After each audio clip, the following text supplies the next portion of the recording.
Bismillahirrahmanirrahim.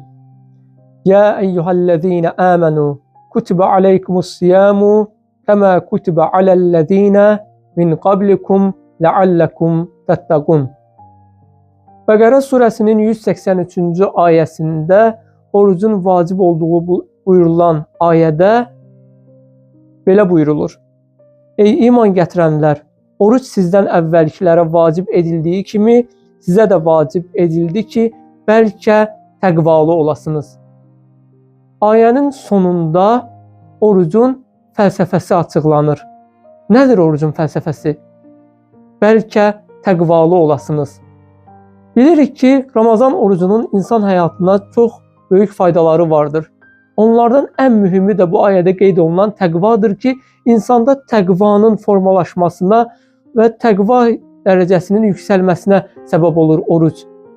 İnsan Ramazan ayı boyunca yeməkdən, içməkdən və orucun haram buyurduğu şeylərdən uzaq dayanaraq öz daxili iradəsinin fərqinə varır və başa düşür ki, onun daxilində iradə var və digər aylarda da Allahın haram buyurduğu şeylərdən çəkinə bilər və Allahın əmri ilə yaşaya bilər və öz həyatına bununla nizam verə bilər.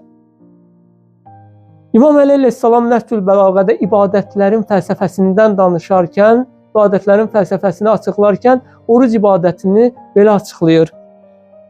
Oruc insanların sədaqət və səmimiyyətini sınamaq üçün vacib edilmişdir. Oruc insanların Allaha səmimiyyətini sınamaq üçün, təqvasını yoxlamaq üçün, təqva formalaşdırmaq üçün vacib edilmişdir. İnsan gərək bu ayda öz daxilinə diqqət yetirsin və zəif nöqtələrini aşkarlasın və özündə təqvanı daha da üstün dərəcədə formalaşdırsın və özünü hesaba çəksin. Allah bizləri həqiqi təqvalı olan bəndələrindən qərar versin.